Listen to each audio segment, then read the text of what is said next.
Doctor ഇപ്പോൾ നമുക്ക് പെൺകുട്ടികളുടെ കാര്യം നോക്കുകയാണെങ്കിൽ 10-ൽ 5 പേർക്കും PCOD അല്ലെങ്കിൽ PCOS പോലുള്ള കണ്ടീഷൻസ് ഇപ്പോൾ ഉണ്ട്. ഉം. അപ്പോൾ നമുക്ക് ആയുർവേദത്തിന്റെ ഒരു രീതി അനുസരിച്ച് എങ്ങനെയാണ് നല്ലൊരു ചികിത്സ അതിന് കൊടുക്കാനായിട്ട് പറ്റുക? ആയുർവേദത്തില് PCOD, എൻഡോമെട്രിയോസിസ്, അഡ്നോമൈസിസ് ഇങ്ങനത്തെ ഒത്തിരിയും കേസുകൾ ഇപ്പം കൂടുതൽ, അത് ചെറിയ കുട്ടികൾ.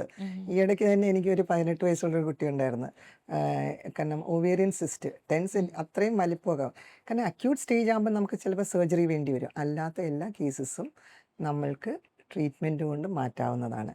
ഇതെല്ലാം ഞാൻ പറഞ്ഞില്ലേ, ഭക്ഷണം, ഇന്നത്തെ ഭക്ഷണ രീതികളും ഓവർ സ്ട്രെസ്സുമാണ് മെയിൻ കാരണം. അപ്പം നമ്മളുടെ ലൈഫിൽ നമ്മൾ സ്ട്രെസ്സ് മാറ്റാനുള്ള രീതി എന്ന് വെച്ചാൽ നമ്മൾ കൂടുതൽ മറ്റുള്ള കാര്യങ്ങളിൽ നമുക്കിഷ്ടമുള്ള ഹോബീസ് തിരഞ്ഞെടുക്കുക. അതൊക്കെ കുറച്ച് സമയം കണ്ടെടുക്കേണ്ടതാണ്. അല്ലാതെ എല്ലാ സമയവും നമ്മൾ എന്താ ടി വിയും ഇതുമൊക്കെ കണ്ടുകൊണ്ടിരിക്കുക. കാരണം നമ്മൾ പറയത്തില്ലേ, അതും കൂടെ ഞാൻ പറയണം, ആഹാരത്തിൻ്റെ സൂക്ഷ്മ രൂപമാണ് നമ്മളുടെ മനസ്സെന്ന് പറയുന്നത്. ഈ ആഹാരം കഴിക്കുമ്പോഴും ടി വി കാണുക, അതിലുള്ള നെഗറ്റീവ് കാര്യങ്ങൾ അബ്സോർബ് ചെയ്യുക, ഇതെല്ലാം നമ്മുടെ മനസ്സിനെ ഒത്തിരി ബാധിക്കും. അതുകൊണ്ട് ആഹാരം കഴിക്കുമ്പോഴും നമ്മൾ അതിനെ മാത്രം കേന്ദ്രീകരിച്ച് വേണം നമ്മൾ ഭക്ഷണം കഴിക്കാൻ. കാരണം ഈ ആഹാരം നമ്മളുടെ ആരോഗ്യത്തിന് വേണ്ടി കഴിക്കുന്നു എന്നൊരു നല്ല മനസ്സോടെ ആ ആഹാരത്തെ കഴിക്കുക.